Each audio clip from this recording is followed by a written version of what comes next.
पाकिस्तान के health system को international level पे उसका मवाजना करें, कितने साल पीछे हैं? नीचे से पहले या दूसरे नंबर पे आते हैं। पाकिस्तान से बेहतर कौम क्राइसिस में कोई भी नहीं है। इमरजेंसी के बाहर मीलों लंबी लाइन थी लोगों की जो खून देने के लिए इंतजार कर रहे थे, और बहुत सारे लोग शॉपिंग बैग में पैसे लेके खड़े हुए थे कि आपको किस चीज़ की ज़रूरत है। अनफॉर्चुनेटली कि लोगों के पास पैसा नहीं है तो वो अपनी बीमारी को बढ़ाते हैं, और जब स्टेज तक पहुंचते हैं कि मतलब कुछ उनका गुजारा नहीं है, तब वो अस्पताल आते हैं। और बहुत सारी जवान औलाद के लिए मैंने वालिदैन को ये दुआ करके सुना कि इसको अल्लाह उठा ले, क्योंकि ये सौदा बुरा नहीं है, एक को जाने दें और 8 को बचा लें। इस मुल्क में 90% blood is unsafe for human consumption. मरीज आया, उसके साथ 50 अटेंडेंट है, आपने जहाँ ब्लड का कहाँ सब गायब, पठान औरत लेबर रूम में मौत व जीस की कैफियत में थी ब्लीडिंग की वजह से, तो उसका शौहर मिल गया मुझे बाहर। तो मैंने उसको कन्विंस करने की कोशिश की कि भाई तुम्हारी बीवी है, मर जाएगी, खून दे दो। तो उसने पहला रिएक्शन उसका आया कि डॉक्टर साहब अगर मैंने खून दिया तो ये तो मेरी बहन हो जाएगी।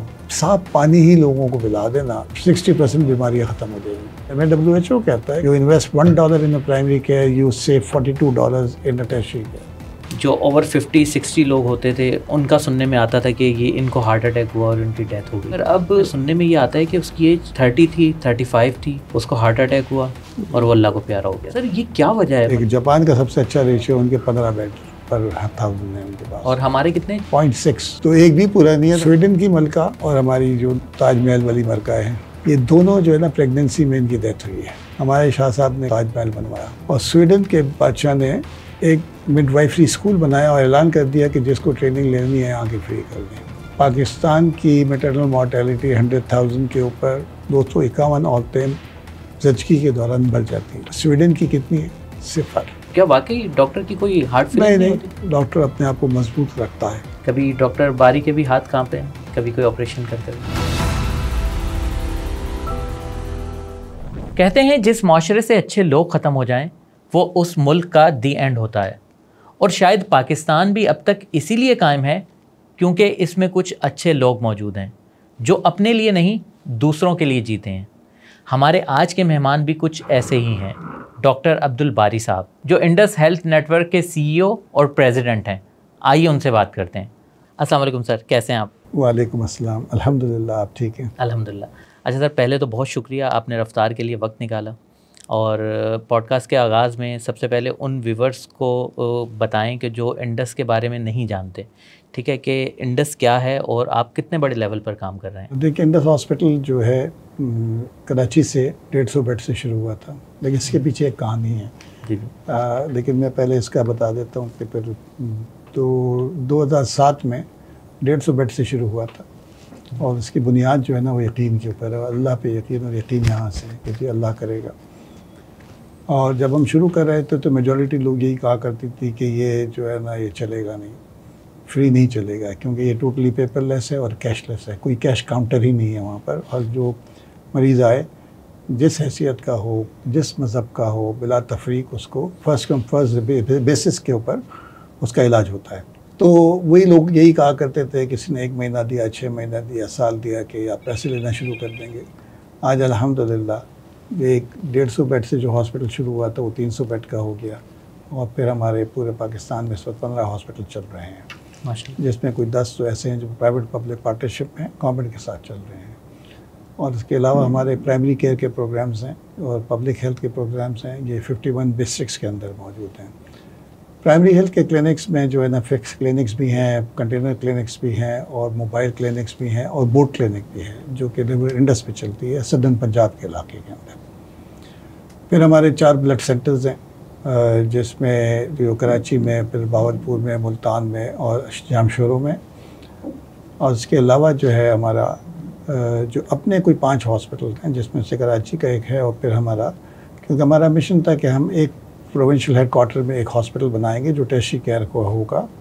सब basically hub and spoke model है कि जो एक हब हो, उस पर छोटे छोटे प्राइमरी केयर क्लिनिक्स हों, वो फिर कन्वर्ट करें सेकेंडरी केयर हॉस्पिटल्स में, और फिर जाके टर्शियरी केयर में एक रेफरल निज़ाम बने जो दुनिया का ऑर्गेनाइज सिस्टम होता है। फिर उसके बाद हमारे कुछ 4 फिज़िकल रिहेबिलिटेशन सेंटर हैं जहाँ आर्टिफिशियल लिम्स बनते हैं और प्रोसेसेस बनते हैं। तो अल्हम्दुलिल्लाह इस पूरे नेटवर्क में इस वक्त कोई तकरीबन 5 लाख मरीज़ रोज़ाना मुस्तफ़ीज़ होते हैं। हमारा पहले साल का बजट 10 करोड़ रुपए था, आज हमारा ऑपरेशनल बजट 57 बिलियन रुपीज़, 57 अरब रुपए का बजट है। हम एक्सपेंशन पे जा रहे हैं, कराची का जो हॉस्पिटल है वो इंशाअल्लाह तकरीबन 1350 बेड पे चला जाएगा जब कंप्लीट हो जाएगा। लाहौर का 600 बेड की बिल्डिंग तैयार हो चुकी है, 100 बेड ऑपरेशनल है और इंशाअल्लाह हम जून में 400 बेड ऑपरेशनल कर देंगे और 2025 के आखिर तक ये 600 बेड मुकम्मल हो जाएंगे। ठीक है। और ये जो कराची वाला आपका मेन कैंपस है ये कब तक मुकम्मल हो जाएगा?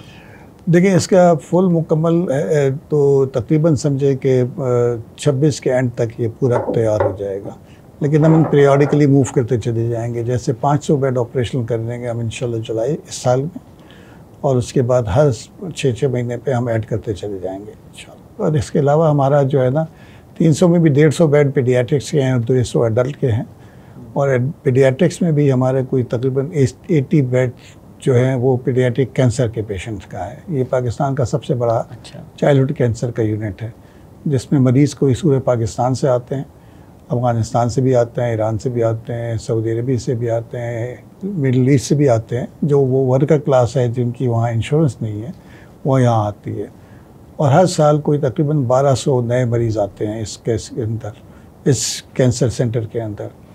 हमने फिर जब देखा कि 23% मरीज़ हमारे अफ़गानिस्तान से और ये बलूचिस्तान और अफ़गानिस्तान से आ रहे थे, तो कोयटा में हमने एक सब यूनिट खोल दिया है जो शेख ज़ायद हॉस्पिटल के अंदर है। तो इसलिए बहुत सारे मरीज़ वहाँ पर जिनको पहली दफ़ा कराची आके उनकी डायग्नोस हो गई, उनका सब कुछ हो गया, तो फिर उसके बाद उनकी मेंटेनेंस सारी जो है ना ट्रीटमेंट वहाँ चलती है, क्योंकि ये सब लोग अपने घरों से अपरूट होके आए हैं। अच्छा सर, हमने तो यही सुना था कि लोग पाकिस्तान से इलाज करवाने के लिए बाहर जाते हैं। ये आपने बड़ी इंटरेस्टिंग बात बताई कि बाहर से लोग यहाँ पर आते हैं इंडस में इलाज करवाने के लिए। तो सर ये कोई लीगल कॉम्प्लिकेशंस नहीं होती कि मतलब वो आते हैं, क्योंकि NIC तो मेरा ख्याल है अगर हम सिविल या जिना में भी जाते हैं तो वो NIC की डिमांड करते हैं। देखिए हम ह्यूमैनिटी को सर्व करते हैं। हमारा मकसद, हमारा जो मिशन स्टेटमेंट है वो ये है कि excellence driven quality care for all. ठीक है, उसमें फॉर ऑल का मतलब है अक्रॉस द ग्लोब जो भी आ सकता है वो कर सकता है। हम नहीं, कोई हमारी वो बाउंड्री नहीं है, हमारा कोई वो नहीं है। हम इंसानियत की खिदमत करते हैं, इंसान कोई भी हो, किसी मज़हब से भी ताल्लुक़ रखता हो, हमारा यही है कि उनका ख्याल करना है। सही, बस यानी वो लीगल तरीके से पाकिस्तान आ जाए, लीगल तरीके से पाकिस्तान आ जाए। आपकी आबादी ही कोई तकरीबन समझें कि 225 मिलियन की आबादी है, एक बहुत बड़ा। यहाँ पर पैथोलॉजी बहुत है, जो लोग बाहर से भी हमारे पास एक्सपर्ट आते हैं यहाँ पर ऑपरेट करते हैं, तो उनको एहसास होता है कि उन्होंने ज़िंदगी में इतने मुश्किल ऑपरेशन नहीं किए होते। अच्छा, क्योंकि जो यहाँ पर है पैथोलॉजी बहुत है, क्योंकि हमारे यहाँ तो देखें ना अनफॉर्चुनेटली और के लोगों के पास पैसा नहीं है, तो वो अपनी बीमारी को बढ़ाते हैं, और जब स्टेज तक पहुँचते हैं कि मतलब कुछ उनका गुजारा नहीं है, तब वो अस्पताल आते हैं। क्योंकि उनकी अपनी जो ज़रूरियात इतनी है कि अपने बच्चों को खाना खिलाना है, वो उनकी तालीम का करना है, तो वो इस चीज़ को दबा के रखते हैं। तो हमारे पास लेट स्टेज में मरीज़ पहुंचता है, तो इस वजह से भी, और एक्सपर्टीज़ बहुत है, लेकिन बस अगर हालात अच्छे हो जाएं, हमारे सिक्योरिटी के हालात अच्छे हो जाएं, तो ये आपका मेडिकल टूरिज़म बहुत बढ़ेगा, लोग बहुत रहेंगे। दुनिया हर जगह, अब आप देखें ना UK में NHS का है, उसकी भी एक लॉन्ग वेटिंग लिस्ट है। जो पाकिस्तान में आ सकते हैं वो भी यहाँ आके ऑपरेशन करा के चले जाते हैं कि जी वहाँ लंबी लाइन होती है। अब जिसके पास पैसा है वो प्राइवेट में आके करा लेता है, जल्दी मिल जाता है टाइम उसको, और वहाँ से 1/10 कॉस्ट पे आ जाता है उसका। तो ऐसे और गैर मुल्की भी आएंगे, बहुत सारी चीज़ें ऐसी होती हैं जिनके लिए वो बाहर से आएंगे अगर उनको हालात अच्छे हो जाएं हमारे। सही। अच्छा सर, ये बताएं कि आपकी लाइफ में क्या वो ट्रिगरिंग पॉइंट था जिसके बाद आपने डिसाइड किया और माशाल्लाह से इतना बड़ा इंडस हॉस्पिटल आपने जो है अपने पैरों पर खड़ा किया? 1979 में मैं डाउ मेडिकल कॉलेज में एंटर हुआ था, और डाउ मेडिकल कॉलेज में के साथ एक सिविल अस्पताल, उस ज़माने का सिविल अस्पताल जो हालात होते थे बहुत ही बुरे हालात होते थे। वहाँ पर जो भी थोड़ा बहुत भी अफोर्ड कर सकता था कि वो तो बाहर ही करा लेता था। वहाँ वही आते थे जिनके पास कुछ नहीं होता था। तो डॉक्टर और बिस्तर तो मिल जाता था, और बिस्तर भी जिस हालत में होता था कि वहाँ किसी भी जो इसमें थोड़ी सी भी हिस्स हो वो इस बिस्तर पर न लेटे। हाँ, बेडशीट नहीं होती थी, अगर होती भी थी इत्तेफाक से तो या फटी हुई होती थी या खून आलूद होती थी। जो मैट्रेस होता था उसका जो फोम होता था उसको कवर्ड होता था, उससे अपने जो शीट होती है आपकी वो फटी हुई है, तो उसके अंदर सब मरीज़ जो उससे पहले गया हुआ है उसका खून, उसकी पीप और सारी चीज़ और उसकी सारी गलाजत उसके अंदर हो। तो ये हालात देखते वो जो मरीज़ जो अभी आते थे तो हर मरीज़ कोई कहानी लेकर आता था ना, वो अपनी कोई चीज़ बेच के ही आता था। गांव से पूरा ख़ानदान उठ के आ जाता था, अपनी बकरी बेच के आता था, कोई भैंस बेच के आता, कोई घर बेच के आता था। और बहुत सारी जवान औलाद के लिए मैंने वालिदैन को ये दुआ करते सुना कि इसको अल्लाह उठा ले, क्योंकि ये सौदा बुरा नहीं है कि एक को बचा लें, एक को जाने दें और 8 को बचा लें। और ये सैकड़ों में नहीं, हज़ारों में, लाखों में होते थे। तो ढाका मेडिकल कॉलेज के स्टूडेंट्स ने एक ऑर्गेनाइजेशन बनाई थी, पेशेंट वेलफेयर एसोसिएशन। ठीक है। 80 में मैंने भी ज्वाइन कर लिया था। सोर्स ऑफ ब्लड उस वक्त इस मुल्क में जो ब्लड डोनेशन होती थी वो आम आदमी ब्लड डोनेट नहीं करा करता था। ठीक, उसका काम ब्लड कलेक्शन था। ब्लड का वो जो है ना वो देता भी नहीं था। मतलब असल में तो वॉलंटरी होना चाहिए ना, हम सबको अपना खून डोनेट करना चाहिए, क्योंकि हर 4 महीने 3 महीने में आपका ब्लड जो है ना वो रिप्लेस हो जाता है और ये हेल्दी होता है। लेकिन लोगों के अंदर खौफ होता था, लोगों को आगाही नहीं थी, तो लोग ब्लड नहीं देते थे। और जो ब्लड बैंक्स में मिलता था वो प्रोफेशनल डोनर्स होते थे, ड्रग एडिक्ट्स होते थे जो अपना ब्लड बेचा करते थे अपने नशे के लिए। सिविल हॉस्पिटल के बाहर लेटे होते थे सब। 81 में ये स्ट्राइक पे चले गए। अच्छा। अपने पैसे बढ़ाने के लिए। तो शहर में क्योस हो गया, बहुत सारी अमवात हुई। हमने अपने दोस्तों को मोटिवेट करके जी चलो ब्लड देने चलते हैं, वो किया। तो लेकिन इनके अलावा क्या ब्लड देता ही नहीं था शहर में, कोई अवेयरनेस नहीं थी? नहीं था, जो अच्छा। खुद समझ ले उसने दे दिया एक अलग बात हो, नहीं तो जनरली ये था नहीं। एक मरीज़ आया उसके साथ 50 अटेंडेंट है, आपने जहाँ ब्लड का कहाँ सब गायब, कोई नहीं मिलता था। तो जब ये हुआ तो फिर हमने इस स्ट्राइक ने जो हमारे लिए हमने कहा कि एक ब्लेसिंग इन डिस्गाइज आ गई है, we can't be hosted to these people, तो let's make our own blood bank. तो हमने फिर 1982 में पहला वॉलंटरी ब्लड बैंक इस मुल्क में बना। ढाका मेडिकल कॉलेज के स्टूडेंट्स ने बनाया। मेरी खुशकिस्मती थी, मैं इसका प्रोजेक्ट डायरेक्टर था। तो मैंने अपने हाथों से ब्लड बैंक बनाया, उसको क्रॉस मैचिंग करने से सीखी और लोगों को किया। शुरू में बड़ा मुश्किल काम था, 1 यूनिट जाता था, जिस दिन 2 जाते थे हम पार्टी करा करते, आज 2 चले गए। और मुझे एक मरीज़ा याद है जो पठान औरत लेबर रूम में मौत अजीज़ की कैफियत में थी ब्लीडिंग की वजह से। अच्छा। वहाँ से कॉल आई तो मैं वहाँ पहुँच गया, तो उसका शौहर मिल गया मुझे बाहर। तो मैंने उसको कन्विंस करने की कोशिश की कि भाई तुम्हारी बीवी है, मर जाएगी, खून दे दो। अच्छा, वो सिंपल सा आदमी था, तो उसने पहला रिएक्शन उसका आया कि डॉक्टर साहब अगर मैंने खून दिया तो ये तो मेरी बहन हो जाएगी। मैंने कहा ऐसे बहन नहीं होती भाई। उसको समझा बुझा के मैं लेके जा रहा था, तो रास्ते में उसका बूढ़ा बाप मिल गया। उसने उससे पूछा कहाँ जा रहे हो? उसने कहा मैं खून देने जा रहा हूँ। अब बाप पड़ गया। उसने कहा तुमने खून दिया तो ये दीवार, पत्थर की दीवारें सिविल हॉस्पिटल की, मैं अपना सर मारूंगा, अपने आप को मार लूँगा। अब उसके बाप को मैंने कहा बाबा जी आपकी बहू है, मर जाएगी। कहना मर जाए दूसरी आ जाएगी। तो इन हालात में आज भी वही मेडिकल कॉलेज के स्टूडेंट्स चलाते हैं। आज 275 यूनिट्स पर डे जाता है, प्रोफेशनल डोनर्स ख़त्म हो गए। 275 यूनिट पर डे जाता है और प्रोफेशनल डोनर्स ख़त्म हो गया अल्हम्दुलिल्लाह। और भी वॉलंटरी ब्लड बैंक बन गए। और लेकिन अभी भी इस मुल्क में 90% blood is unsafe for human consumption. अच्छा, अभी भी स्क्रीनिंग नहीं करते सही तरीके से, स्टोरेज सही तरीके से नहीं करते। अनफॉर्चुनेटली अभी ऐसा है। तो सर ये तो फिर हमारे हेल्थ सिस्टम का मसला हुआ ना। ऐसा मसला है क्योंकि देखें इसमें ऊपर इसकी वजह से जो है ना, क्योंकि उनके ब्लड में तो ब्लड के अलावा सब कुछ होता था ना, हेपेटाइटिस, मलेरिया, सिफिलिस, वो सब कुछ होता था। सही। अभी भी जो अगर स्क्रीन नहीं कर रहे हैं तो जिसको हेपेटाइटिस है तो वो जा रहा होगा। ठीक है। ये आज हमारी हेल्दी पॉपुलेशन के 10% of healthy population is either hepatitis B और सी पॉजिटिव। ये वो जो हमने बीज बोया था आज उसका हम फ्रूट काट रहे हैं। अच्छा। और दुनिया का सबसे मतलब Pakistan is the only country जिसका इंसिडेंस सबसे ज़्यादा है। पहले इजिप्ट का था, उन्होंने कंट्रोल कर लिया, हम अभी तक उस हालात में पड़े हुए हैं और इसको कंट्रोल करना है। जो ट्रिगरिंग फैक्टर जिसने कहा ना कि जी ये चीज़ होनी चाहिए, वो 1986 था। 1986 में कराची में बॉम्ब ब्लास्ट हुआ था बोरी बाज़ार के अंदर। बोरी बाज़ार, जी जी। जिसमें कोई 75 लोग शहीद हुए थे और कोई 450-450 लोग ज़ख्मी थे। मैंने हाउस जॉब शुरू किया था और मुझे याद है कि जब ये इमरजेंसीज आना शुरू हो गई तो डेड बॉडीज़ आ रही हैं। अब डेड बॉडीज़ के साथ ज़ख्मी भी आ रहे हैं, तो हमने उन ज़ख्मियों को डेड बॉडीज़ में से निकाला और उनको फ्रेश पे ट्रीट किया। कुछ तो ऐसे थे कि बस इसको, एक हमारा सिस्टम होता है ट्रियाज करना कि जी जिसकी ज़िंदगी बच सकती है उसको पहले पकड़ो, जो बिल्कुल आखिरी सांस ले रहा है उसके ऊपर वक्त आप कुछ भी नहीं, जो कुछ भी करेंगे तो नहीं होगा, इतनी देर में दूसरा चला जाएगा। तो उन ज़ख्मियों को निकाला और जगह कम हो गई, फिर हमने फ्रेश पे ट्रीट किया। इमरजेंसी बहुत बुरे हालात की थी उस वक्त के पास।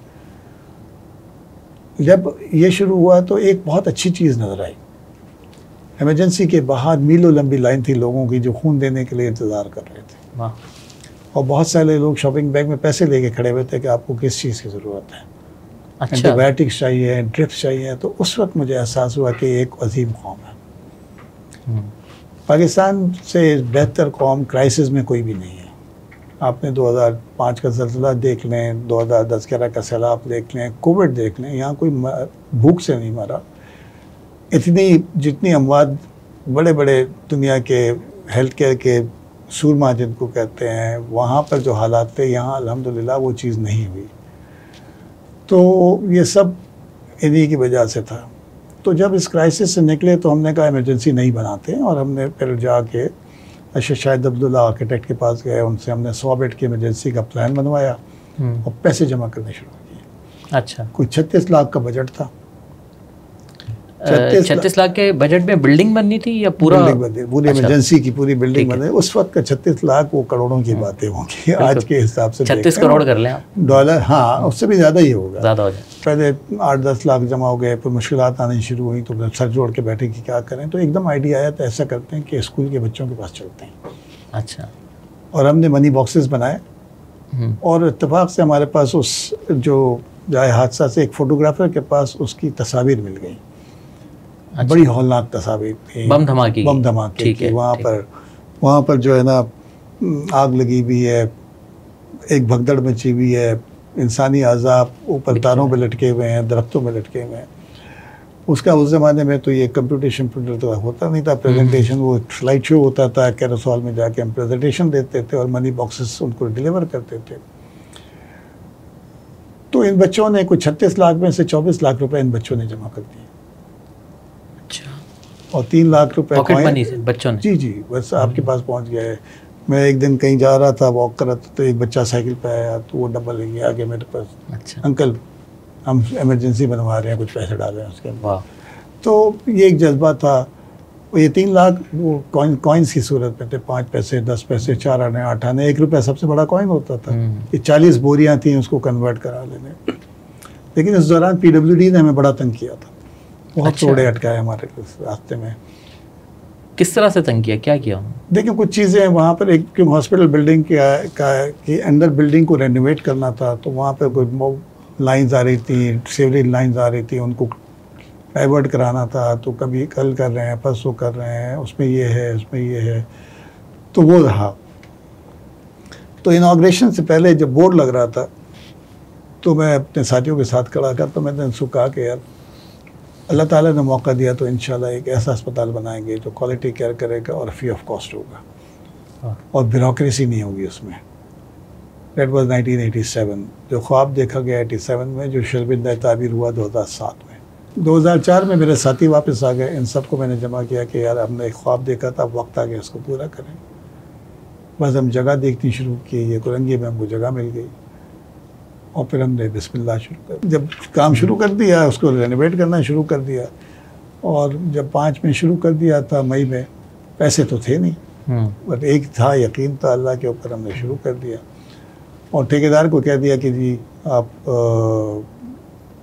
काम शुरू कर दो, जब पैसे आएंगे दे देंगे।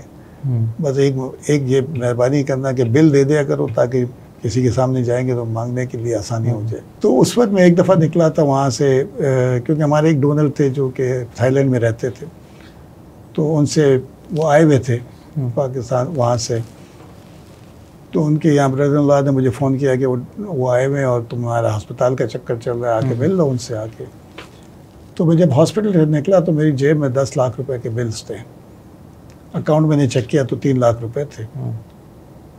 तो मैं पहुंच गया उनके पास और उनको मैंने कहा कि जी हमने एक अस्पताल बनाना है और उसकी फ़िलासफ़ी ये होगी कि वो पेपरलेस होगा, वो कैशलेस होगा, आगा खान से बेहतर होगा, नहीं तो कम से कम वैसा और फ्री होगा। तो खूब हंसे। मुझे कहने लगे डॉक्टर साहब आप पता है इसमें कितना खर्चा लगेगा? मैंने कहा वो मैंने सारा होमवर्क किया हुआ है। क्या डॉक्टर साहब मुश्किल है बड़े हॉस्पिटल, चले मफरूज़ा कर लेते कि शायद हॉस्पिटल बन गया, चलेगा कैसे? मैंने कहा अल्लाह चलाएगा। कह रहे वो तो ठीक है चलेगा, लेकिन जैसे उन्होंने कहा लेकिन, मैंने कहा जब हम कहते हैं अल्लाह चलाएगा तो अगर मगर लेकिन की गुंजाइश नहीं, मेरे नज़दीक ये शिर्क है। अच्छा वो तबलीगी आदमी थे, कहने लगे डॉक्टर साहब हम सब मुसलमान हैं, हमारा ईमान है कि अल्लाह चलाएगा, लेकिन अल्लाह मियाँ जो है ना आसमान से तो नहीं फेंकेगा ना, कोई ज़रिया होगा। तो मैंने भी मौका मुनासिब समझा, मैंने कहा जी आप दे देंगे? कहने लगे मैं दे दूँ लेकिन मैं मर गया और मेरे बच्चे ना दें। मैंने कहा मेरा स्टैंस वही है कि अल्लाह कराएगा, आप बहस कर रहे हैं। आप समझते हैं आपके बच्चों के पास एक ऑप्शन है, मैं समझता हूँ आपके बच्चों के पास 3 ऑप्शन है। नोइंग यू, आपने ऐसी तरबियत तो की होगी कि वो आपकी सुन्नत को जारी रखें, तो ये तो हो गया पहला। दूसरा, अल्लाह ताला उनको आपसे 3000 गुना 2000 गुना ज़्यादा दे, मुझे 3000 गुना ज़्यादा दे दें। कहता हो सकता है। और मैंने कहा तीसरा ऑप्शन, जो आपका खर्चा है अल्लाह किसी को दे के वापस ना ले। तो अगर ऑप्शन पहला है तो अल्हम्दुलिल्लाह, दूसरा है तो सुभान अल्लाह, और तीसरा है तो मुझे यकीन है कि अल्लाह ताला ने किसी और आदमी को डिफाइन कर दिया होगा, वहाँ से टेक ओवर कर लेगा। अब वो कहने लगे यार आज मैं किस पागल के हत्ते चढ़ गया हूँ। तो मुझसे कह रहे हैं कि डॉक्टर साहब आप बताइए कि आप कितने सीरियस हैं। तो मैंने उससे कहा कि देखें मैं समझता हूँ कि इंसान का मिशन विजन हो नहीं सकता जबकि वो कुर्बानी के लिए तैयार ना हो। कुर्बानी माल की भी होती है, आल औलाद की भी होती है और पैसे की भी होती है। तो जो मैंने उनसे कहा फाइनेंशियल जो सेक्रीफाइस था, अब 3000 रुपये तनख्वाह थी मेरी, मैं अगर एक ओपन हार्ट प्राइवेट में करता तो मेरे साल की तनख्वाह निकल आती और मैं दिन में 3 कर सकता था। लेकिन अल्लाह ताला ने मुझे शगफ ही नहीं दिया था, मुझे अल्लाह ताला मुझसे कोई और काम लेना चाहता था। सही। बच्चों की जब सेक्रीफाइस है तो बच्चे जो है ना, हम तो बच्चों को यूँ बड़े होते देखा है ना, अब जब सुबह निकले सो रहे हैं, जब वापस आते सो रहे होते। मेरा बड़ा बेटा जब 3 साढ़े 3 साल का था तो एक दिन मेरी वाइफ मुझे कहने लगी कल हसान ने भी एक अजीब बात कही। तो मैंने कहा ऐसी क्या बात कर दी? कहते वो कल कह रहा था कि बाबा एक दिन हमारे घर आए थे ना। तो मैंने कहा नहीं बेटा वो रोज़ आते हैं, तुम सो रहे होते हो। उस दिन मैंने डिसाइड किया कि मैं बच्चों को सुबह स्कूल खुद छोड़ूंगा और नर्सरी से लेकर यूनिवर्सिटी तक मैं खुद छोड़ने जाता था। हालांकि मेरी वाइफ कहती थी आप लेट आते हैं, थके हुए होते हैं, ड्राइवर है वो छोड़ देगा। मैंने कहा नहीं ये नहीं करना। अच्छा जब ये मेरी स्टोरी ख़त्म हुई ना, अच्छा ये हमारी 20 मिनट की कन्वर्सेशन चल रही है। ठीक। उन्होंने कहा ठीक है डॉक्टर साहब 10 करोड़ रुपए दे रहा हूँ आपको। अच्छा। मेरी जेब में 10 लाख के बिल थे, मेरे अल्लाह ने 10 करोड़ रुपए भेजे। वाह सुभान अल्लाह। फिर हमारे 35 करोड़ रुपए लगे। अच्छा ये शख्स अकेले नहीं थे, 99.99% लोग यही कहा करते थे कि 1 महीना 6 महीना साल आप पैसे लेना शुरू कर देंगे। आज 17 साल हो गए, जैसे मैंने बताया कि हमारा स्पैन कितना बढ़ गया। पहला साल का बजट क्या था, आज क्या था। और ये सब मुमकिन हुआ अल्लाह ताला की मेहरबानी की वजह से और मरीज़ों की दुआओं की वजह से। सही। और पाकिस्तानियों की जेनरोसिटी की वजह से पाकिस्तान में और एक्सपेक्ट पाकिस्तानी जो है। पाकिस्तानी कौम के बारे में कहा जाता है कि पाकिस्तानी कौम टैक्स नहीं देती मगर चैरिटी बहुत ज़्यादा देती, तो क्या ये बात सच है? बिल्कुल बिल्कुल। देखिए मैंने एक पाकिस्तान सेंटर ऑफ फिलैंथ्रोपी है, उनका एक रिसर्च आई थी 2003 की। उस वक्त रिकॉर्डेड चैरिटी जो हुई थी वो तकरीबन 72 बिलियन रुपीस की। अच्छा 72 बिलियन रुपीस। कौन से सन में? 2003 में। अच्छा ठीक है। 2016 में फिर ये एक स्टडी आई और वो बढ़ के हो गई 254 बिलियन रुपीस की। ये रिकॉर्डेड चैरिटी की बात कर रहे हैं पूरे पाकिस्तान पूरे पाकिस्तान की। अब आपसे 254 बिलियन रुपीस की। अब उसमें भी देख लें कि ये रिकॉर्डेड की बात कर रहा हूँ। अनरिकॉर्डेड देखिए आप हर एक घर में आपका डोमेस्टिक वर्कर होता है, किसी की बच्ची की शादी है, घर की छत गिर गई है, किसी को क्या कुछ ना कुछ लगा रहता है, कोई बीमार है, तो वो रिकॉर्ड में नहीं आती है, या अपने रिश्तेदारों को कोई दे देता है, वो रिकॉर्डेड नहीं होती है। तो मेरा अपना समझता हूँ कि इससे कहीं गुना ज़्यादा है जो चैरिटी होती है। अभी मैं जो IBA का एक सेंटर ऑफ इकोनॉमिक्स का है, वो एक में पॉट उसमें था, चल रहा था हमारा वेबिनार हो रहा था जो कि जो एक्सपेट पाकिस्तानियों के लिए था ना, रोशन डिजिटल अकाउंट वाला। जी जी। तो वो बता रहे थे कि पाकिस्तान में ज़कात तकरीबन निकल रही 2700 बिलियन। अच्छा। ये पोटेंशियल है ज़कात का, 2700 बिलियन का पोटेंशियल है ज़कात का, जो अगर सब सही तरीके से ले दें। लेकिन आज हज़रत उमर बिन अब्दुल अजीज़ के ज़माने में ज़कात देने वाले थे और लेने वाले नहीं थे इसी माशरे के अंदर। और टोटली अगर दुनिया में देखें तो ये पता नहीं कितनी ट्रिलियंस की ये है ज़कात, जो कि है सही तरीके से इस्तेमाल करेंगे तो लोग देने के लिए तैयार हैं। टैक्स लोग क्यों नहीं देते?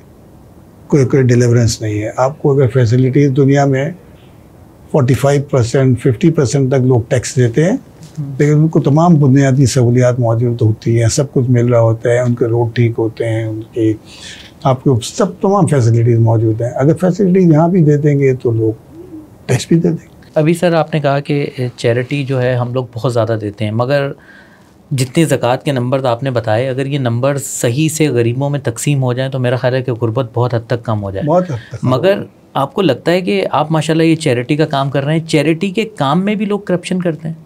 मैं उस चीज़ पे कमेंट नहीं करूँ जिसका मुझे नहीं पता हो, क्योंकि वो फिर एक बोतान वाली बात होगी। लेकिन ऐसे लोग जनरली जो मीडिया में भी आ रहा होता है, बहुत सारे लोग करते भी हैं, बहुत सारे लोग ले जाते भी हैं। आप भी कभी कभी उसका शिकार होते हैं। बिल्कुल बिल्कुल। हम भी शिकार होते हैं।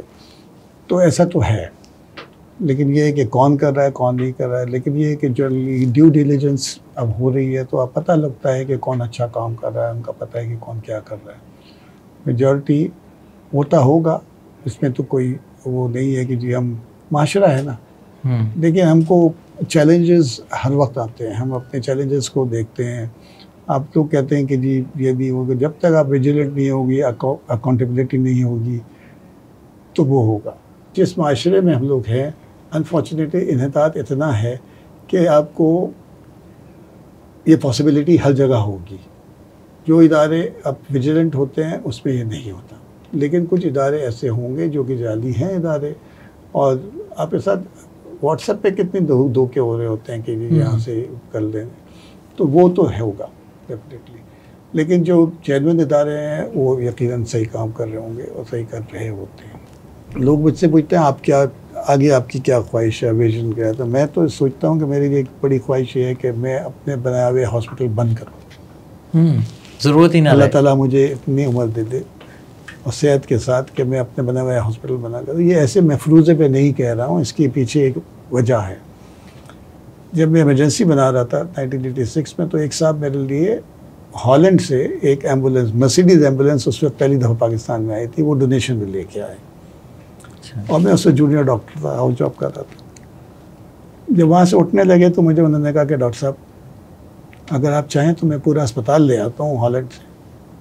जब मैंने कहा कि पूरा अस्पताल कैसे डोनेट करा देंगे? कोई डॉक्टर साहब असल में हॉलैंड में अस्पताल बंद हो रहे हैं क्योंकि मरीज़ नहीं है। उन्होंने अपना प्राइमरी केयर इतना स्ट्रॉन्ग कर दिया। हमको बस अपने प्राइमरी केयर को अगर हम स्ट्रॉन्ग कर लें, साफ पानी ही लोगों को पिला देना। अगर हुकूमत ये डिसाइड कर ले कि मैंने अब कुछ नहीं करना, कोई डेवलपमेंट नहीं करनी, अपने आवाम को साफ़ पानी दे दूँगी, सैनिटेशन क्लियर कर दूँगी, तो आपकी 60% बीमारियाँ ख़त्म हो जाएंगी। ये कोई रॉकेट साइंस नहीं है। प्राइमरी केयर में WHO कहता है कि प्राइमरी केयर में $1 खर्च करें आप, you invest $1 in the primary care, you save $42 in the tertiary care.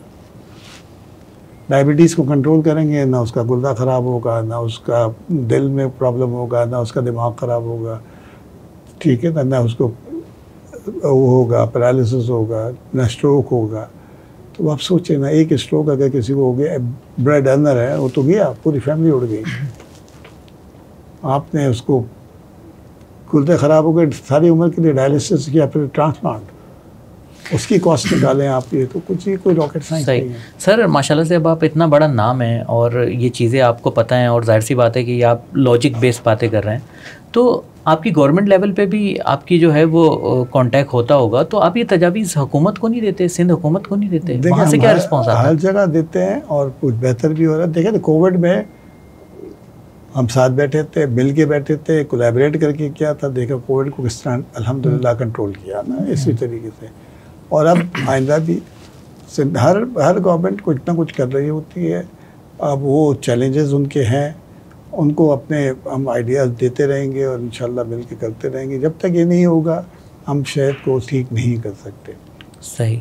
अच्छा सर, अगर हम पाकिस्तान के हेल्थ सिस्टम को अगर हम इंटरनेशनल लेवल पे उसका मुवाजना करें तो आपके ख्याल में हम कितने साल पीछे हैं? क्या लगता है कितना पीछे हैं? बहुत पीछे। फिर भी कुछ अनफॉर्चुनेटली जो है ना हमारे जो है ना हेल्थ के जो इंडिकेटर्स हैं ना उसमें हम सबसे नीचे से पहले या दूसरे नंबर पे आते हैं। मेटल मॉर्टेलिटी हो जाए, इन्फेंट मॉर्टेलिटी हो जाए, माल न्यूट्रिशन हो जाए, ये सारी चीज़ें हैं। अभी आज देखें हमारा जो पॉपुलेशन टू बेड रेशियो है 0.6 है। अच्छा। कि हज़ार आदमियों के ऊपर 0.6 बेड है। तकरीबन 1000 पे अगर गिरा पड़ा भी हो ना तो कम से कम 3 बेड होने चाहिए। अच्छा। एक जापान का सबसे अच्छा रेशियो उनके 15 बेड पर 1000 है उनके पास। और हमारे कितने? 6 हैं। 0.6 है। एक भी नहीं है पूरा। 0.6 है। एक भी पूरा नहीं है। My God. तो एक भी पूरा नहीं है तो मरीज तो एक भी नहीं लेट सकता उसके अंदर। तो आज अगर हम डिसाइड करें कि हम 3 पे जब जाना है तो हमको 20 साल लगेंगे। अस्पताल बनाने होंगे ना, उनको ये करना होगा। सर ये तो बड़ा अलार्मिंग आपने है। अलार्मिंग हमारा it is not emergency, it is catastrophe. मैं 1300 बेड पे लोग कहते हैं बड़ा ज़बरदस्त हो जाएगा, आप मशाइल ख़त्म हो जाएंगे, नहीं होंगे। वही लंबी लाइन, 1-2 थोड़ा सा प्लेटू आएगा, फिर उसके बाद वही चीज़ शुरू हो जाएगी। सही। तो सर हमें करना क्या चाहिए फिर? क्या करना चाहिए? मतलब सर आप देखें अब हमारा भी हम अब फोकस ज़्यादा प्राइमरी केयर की तरफ चला गया है, प्रिवेंटिव साइड के ऊपर चला गया, क्योंकि अगर वो हमने आज से शुरू करेंगे तो प्रिवेंशन होगा। देखें ये विजनरी काम होता है।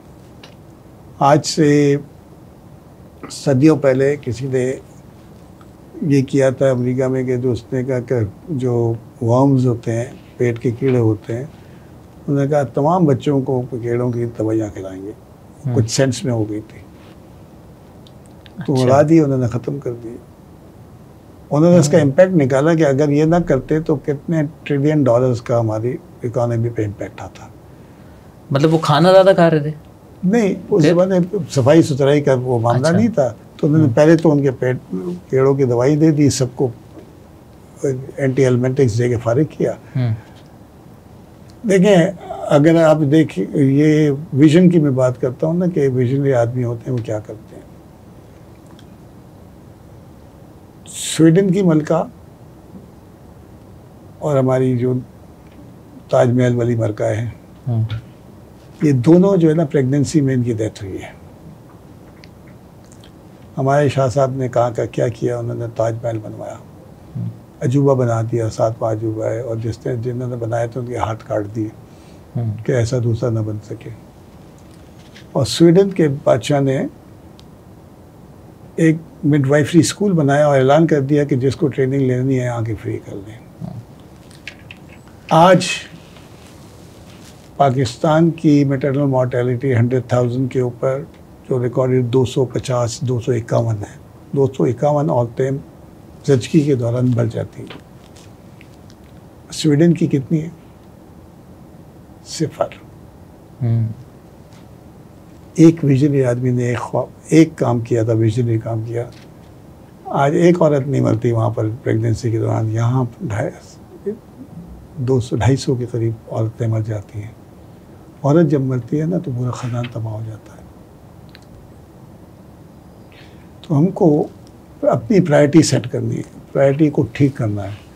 हमको प्राइमरी केयर के ऊपर काम करना है। ठीक है, हमारे पास एक रिसोर्सेज लिमिटेड होंगे, लेकिन उसको भी सोच के अब इस लिमिटेड रिसोर्सेज में मैंने क्या करना है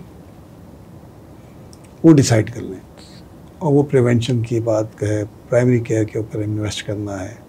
बात ये ना कि आपके पास पैसे हैं तो अब आप केक खाएंगे नाश्ते में, रोटी खाएंगे, रोगनी नान खाएंगे या सादी रोटी खाएंगे।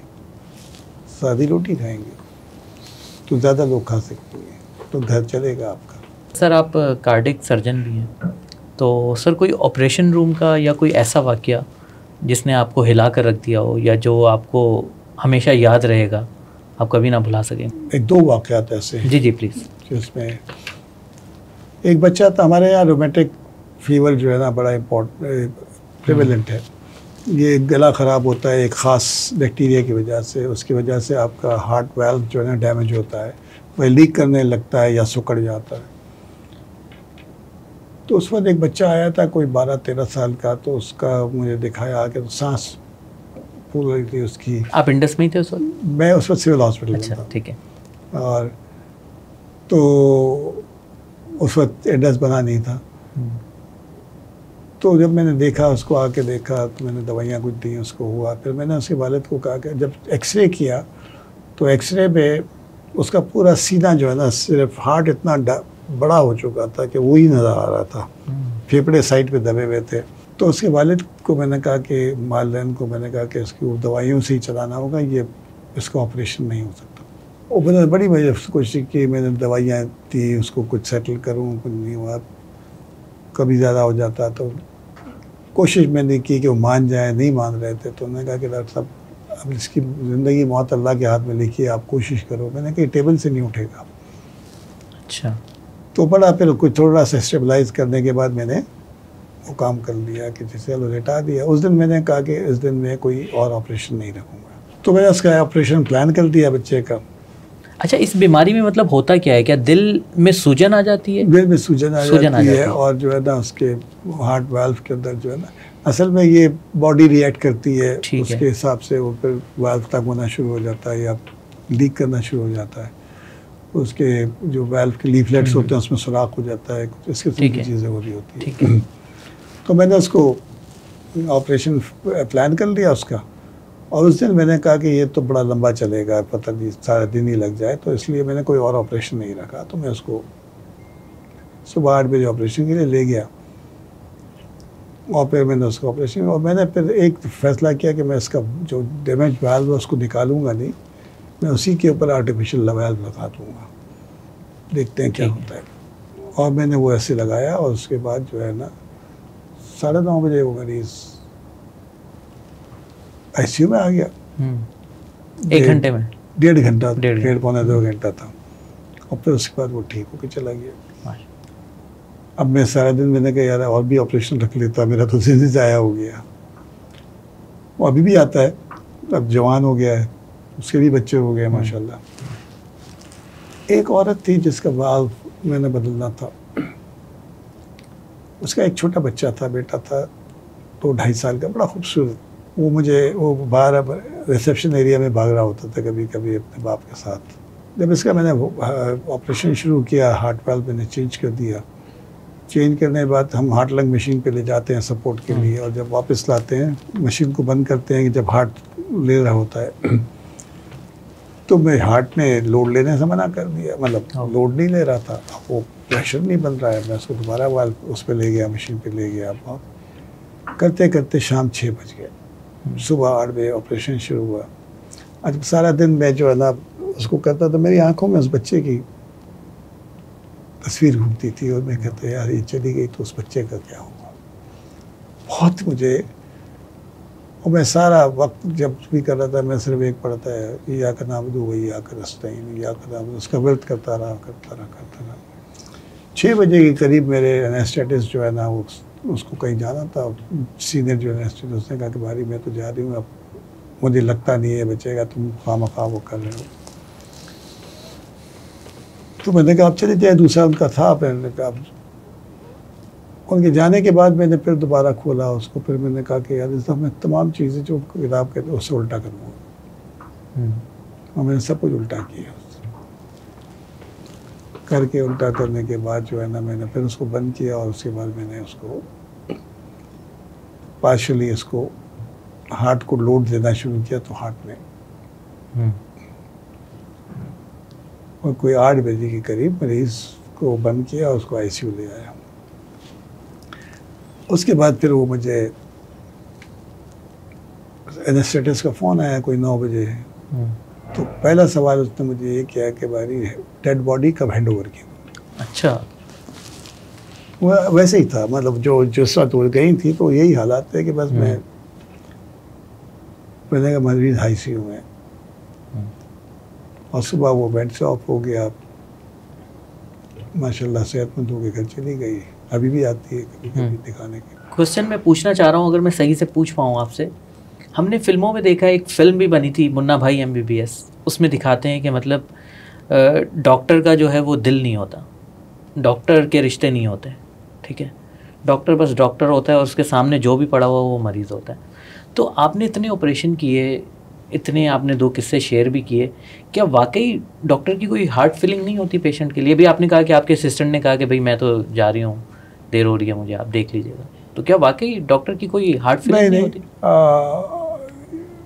डॉक्टर इंसान है, डॉक्टर के बिना वही हिस्से होती हैं, लेकिन डॉक्टर अपने आप को मजबूत रखता है और मजबूत करने की कोशिश करता है, या दिखाता है कि मैं बहुत मजबूत हूँ। अच्छा। हाँ, क्योंकि उसके बगैर हो नहीं सकता। अगर खून से डरने लगा तो डॉक्टर जी गया, सब कुछ है। उसको भी इतनी तकलीफ़ होती है जब उसका कोई मरीज़ की मौत होती है, कोई कॉम्प्लिकेशन होती है, उसको भी प्रॉब्लम आती है। लेकिन अगर मैं दुनियावी तौर पर देख लूँ ना कि कौन अपनी बिजनेस ख़राब करेगा, ठीक है ना, तो वो पूरी कोशिश करता है कि जान बन जाए। तो डॉक्टर खुदा नहीं है, डॉक्टर इलाज करता है और सही तरीके से करता है। पूरी कोशिश यही होता है इसका मरीज़ ठीक होके जाए। उस दौरान थोड़ा सख्त दिल हो कर बनना पड़ता है उसको कि ये सारे प्रेशर्स को मेंटेन करने के लिए, लेकिन हर कॉम्प्लिकेशन की, हर डेथ की उसके ऊपर असर आता है। कभी डॉक्टर बारी के भी हाथ कांपे हैं कभी कोई ऑपरेशन करते हुए?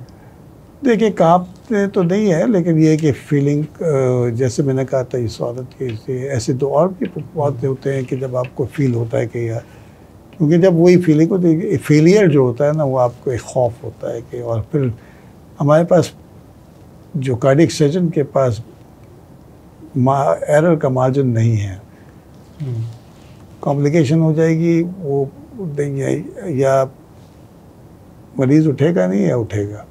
हमारे जो ये हार्ट डिजीज़ हैं ये बढ़ती जा रही हैं। एक ज़माना था कि ये मतलब जो ओवर 50-60 लोग होते थे उनका सुनने में आता था कि ये इनको हार्ट अटैक हुआ और इनकी डेथ हो गई, मगर अब जो है वो हमें सुनने में ये आता है कि उसकी एज 30 थी, 35 थी, उसको हार्ट अटैक हुआ और वो अल्लाह को प्यारा हो गया। तो सर ये क्या वजह है, मतलब ये इतनी कम उम्र में लाइफस्टाइल चेंज हो गया हमारा, स्ट्रेस बढ़ गया है हमारा।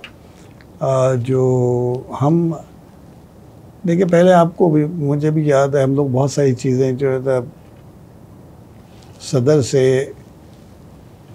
15 रोड तक वॉक कर लेते थे, मेडिकल कॉलेज तक वॉक कर लेते थे। अब वॉक करने का कॉन्सेप्ट नहीं है, बस के फुट बोर्ड के ऊपर जो है ना खड़े हो गए, एक स्टॉप से दूसरे स्टॉप चलेंगे। नहीं तो एम्प्रेस मार्केट से रीगल तक तो वॉक ही करते थे आदमी, लेकिन अब ऐसा कुछ नहीं करता, बंस रोड तक भी नहीं करते। हमने अपनी डाइटरी हैबिट को ख़राब कर लिया है, लेकिन हमने उसको बर्न करना बंद कर दिया। पहले तो हम चला ही करते थे ना, पहले ना गाड़ियाँ होती थी इतनी ज़्यादा, मतलब कैलोरीज हम कंज्यूम कर रहे हैं, उनको बर्न नहीं कर रहे। और फिर दूसरा ये कि ये जो फास्ट फूड की तरफ चले गए हम लोग ज़्यादा अनरियलिस्टिक होते हुए, तो वो हमारा जो है ना एहतियात हमारी है नहीं, और वो पे स्ट्रेस है, बैठने का काम ज़्यादा है हमारा। हम ज़्यादा अब तो उसकी बस में नहीं होता कि बेडरूम के अंदर गाड़ी ले जाए, वहाँ उतरे लोग नहीं तो पहले तो वॉक करा करते थे हम लोग। जो पहले वाले ही मशक्क़त है वो नहीं रही, वो हम कर ही नहीं रहे, वो चीज़ नहीं कर रहे। खाने की जो प्योरिटी भी है ना, मिलावट भी बहुत हो चुकी है उन चीज़ों के अंदर। हम कुछ चीज़ें तो ऐसी हैं जो कि अपनी फैमिलियल है, जेनेटिक है, तो जेनेटिकली तो उसमें से आप कुछ नहीं कर सकते, लेकिन एहतियात ज़रूर कर सकते हैं। आपको मैंने अक्सर कहते हुए सुना है कि पाकिस्तानी कौम से बेहतर क्राइसिस में कोई अच्छा परफॉर्म नहीं करता, ठीक है। इस वक्त सर मुल्क पर सियासी क्राइसिस भी है, माशी भी है, ठीक है, और फिर महंगाई है, एक मायूसी सी की कैफियत है। आपको क्या लगता है कि हम में इतनी अहलियत है इस कौम में कि वो इन क्राइसिस को फेस करके इससे निकल सकती है? डेफिनेटली निकल सकती है, लेकिन बात यह है कि फैसला करना होगा हमने कि जी हमने ठीक होना है, और सब ने मिल के। देखिए, बहुत गलतियाँ हो गई हम सबसे, अब हर एक बैठ जाए कि हमसे ये गलती हुई है। गलती को मान लेना अच्छा है कि फिर उसका सुधार आ जाए। जब हम मानेंगे नहीं तो हम सुधार नहीं लाएंगे।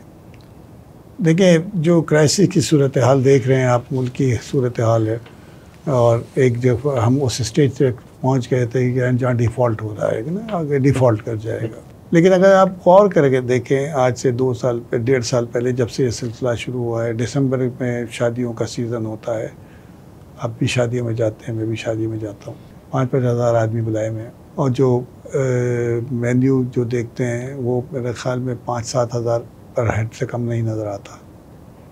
मुझसे तो खाया नहीं जाता था कि जी हम लोग इस वक्त बात डिफ़ॉल्ट के पास पहुँच रहे हैं। लेकिन ये है आपका जो सूरत हाल हो, आपका पेट्रोल पंप्स में लंबी लंबी लाइनें लगी होनी चाहिए, वो नहीं है।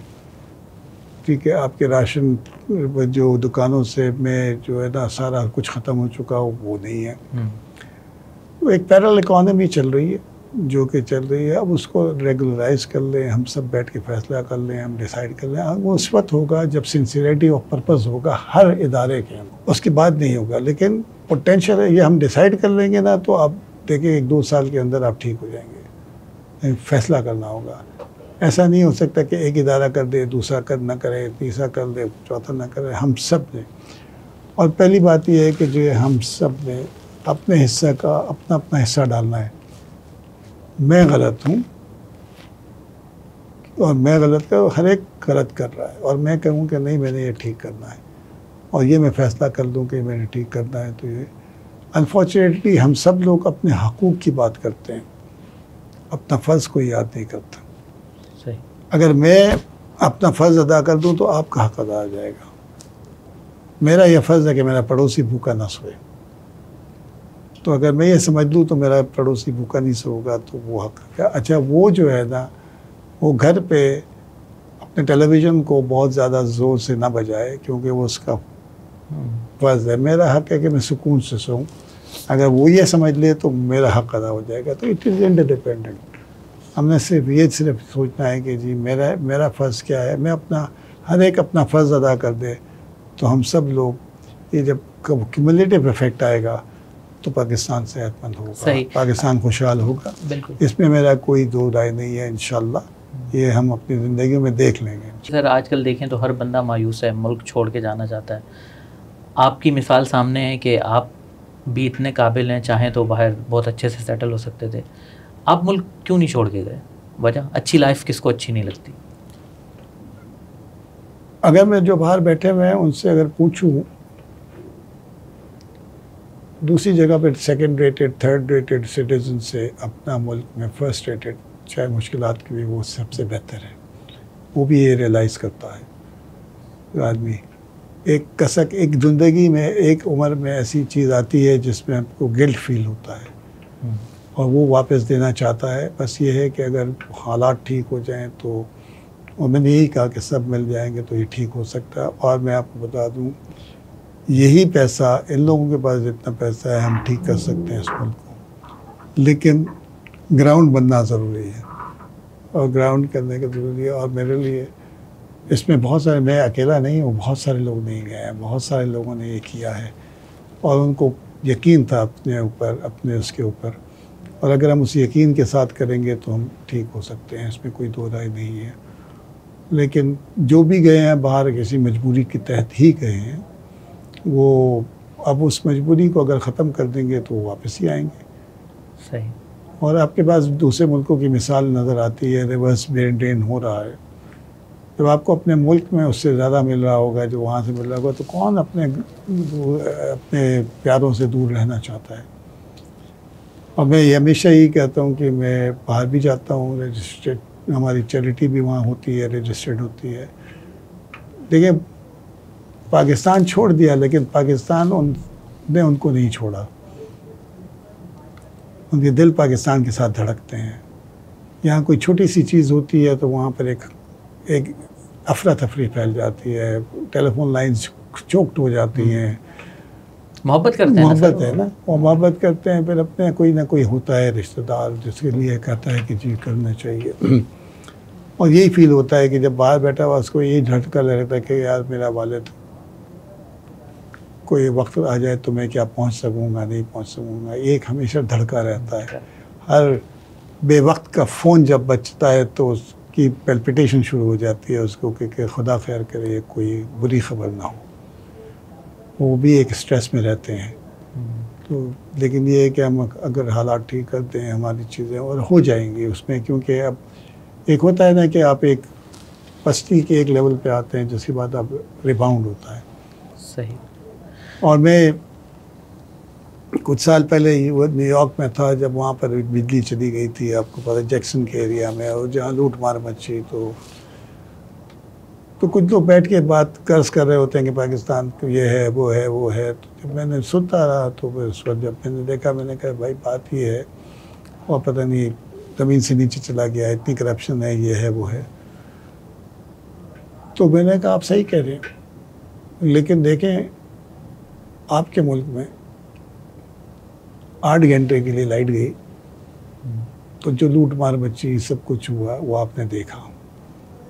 मेरे मुल्क में 8 घंटे लाइट नहीं होती लेकिन ये नहीं होता। ज़मीन आसमान का फ़र्क है। कानून अगर हमारे यहाँ हो गया ठीक है, बाद में उसको पकड़ भी लिया होगा लोगों को। कानून की बालादस्ती, इंसाफ, मेरिटोक्रेसी जब भी हम कर लेंगे तो हो जाएगा, और करना पड़ेगा। अब वक्त आ गया है, अब हम we don't have any other choice. सही। और ये करना है। सर, अब्दुल बारी साहब ने जो सफ़र शुरू किया था तो आपने बताया कि 36 लाख रुपए जमा करने में आपको कितनी स्ट्रगल करनी पड़ी, और अब इंडस का बजट आपने खुद ही बताया कि 57 अरब रुपए है। ये मैं ऑपरेशनल बजट कर रहा हूँ, उसके अलावा एक्सपेंशन का भी 50 अरब रुपए का अलग है वो। अच्छा, चलें, ये तो 100 बिलियन से ज़्यादा हो गया। तो सर ये बताएं कि ये आज की बात कर रहा हूँ, ऑपरेशनल बजट जब मैं ये 300 बेड की बात कर रहा हूँ, ये मतलब पूरे नेटवर्क में 2000 बेड्स हैं। जब ये 5000 हो जाएंगे तो अब क्या होगा तो उसके लिए। तो सर वो 36 लाख आपके लिए जमा करना ज़्यादा मुश्किल था, या ये 100 बिलियन आपके लिए जमा करना ज़्यादा मुश्किल हो रहा है? वो डेफिनेटली मुश्किल था। उस वक्त जो है ना 36 लाख, उस वक्त के 36 लाख समझ में आ गई थी कि हमको फैसले कुछ करने पड़े कि जी जल्दी ख़त्म कर दो या यहीं रोक दो। मेरे एक साथी थे, वो ये कहा करते थे कि बस बहुत हो गया, बिल्डिंग बन गई है, सब कुछ है। मैंने कहा जब हमने सक्सेस की, ऑक्सीजनेशन भी करना है, उसमें ये भी करना है, तो वो भी करना है, तो अब करना पड़ेगा और अल्लाह कर देगा। सही। और अल्लाह ने कर दिया। तो वो मुश्किल ज़रूर हुई, लेकिन उसने एक बेंचमार्क सेट कर दिया। यकीन महकम हो गया हमको कि जी अल्लाह मियाँ ने तो कर ही देना है। सही। वो अब ये है कि हम स्ट्रेंथ हमारी यकीन है बस। सही। अच्छा सर, लास्ट क्वेश्चन, मुझे ये बताइए कि जो आपको डोनेशन देता है, करोड़ों अरबों लाखों तो याद रह जाते हैं, कोई ऐसी डोनेशन भी है जो आपको याद रही हो कि जो माली तौर पर तो बहुत कम हो महसूस हुई हो आपकी, मगर वो आपको दिल को छू गई हो? हाँ, ऐसे बहुत सारी हैं, लेकिन अभी लेटली हुई थी मेरे साथ। यूके में मैं एक फंडरेजर में बैठा हुआ था, मेरी तकरीर ख़त्म हुई, और तकरीर ख़त्म करने के बाद मैं आके अपनी सीट पे, उसके बाद फंड रेजिंग शुरू होनी थी। तो मुझे एहसास हुआ कि मुझे किसी ने मेरे कंधे पे टैप किया है। तो मैंने ऐसे मुड़ के देखा, 9-10 साल की एक बच्ची थी।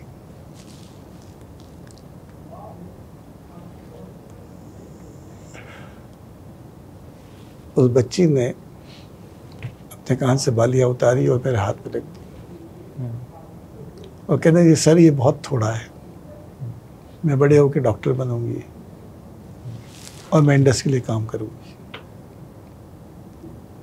तो उस दिन मुझे कहा, मैंने कहा यार ये अच्छा, वो बच्ची वहीं पली बड़ी है, पाकिस्तान उसने देखा नहीं है, न पाकिस्तान आई है। तो उस दिन मेरा और यकीन बढ़ गया कि यार जब इस किस्म के बच्चे हमारे हैं तो हम बहुत कुछ कर सकते हैं। तो पॉजिटिविटी जो मेरे अंदर पैदा हो रही है ना, वो ये इसी किस्म के इंस्टेंसेस आते हैं जो आपको यहाँ लेके जाते हैं कि जी ये हो सकता है। जो अभी इतना करने के बावजूद भी अभी बहुत कुछ करने को है। इस मुल्क के बहुत सारे इलाके ऐसे हैं जहाँ पर लोगों को एक्सेस नहीं है, हेल्थ का एक्सेस नहीं है, और बहुत सारे लोग इसकी वजह से मर जाते हैं। और हमें यकीनन अल्लाह की पकड़ तो होगी कि आप कुछ कर सकते थे, आपने क्या किया, हमें ये तो देखना होगा। और हम सब, हमारे अंदर पोटेंशियल है, हम ख्वाहिश मेरी यही है कि हम हर पाकिस्तानी को उसके 2 स्टेप्स पे, चाहे वो कितने भी मुश्किल इलाके में रहता हो, चाहे जिस ज़रिए से भी करें, उसको हेल्थ केयर मिलना चाहिए। ये उसका बुनियादी हक़ है, ये इंसानी हक़ है। सर बहुत शुक्रिया आपके वक्त का, और हमारी तरफ से बहुत सारी अप्रिसिएशन है आपके लिए, क्योंकि आप जो काम कर रहे हैं। इंशाल्लाह दोबारा भी आपसे मुलाकात होगी। Thank you sir. जी। Thank you.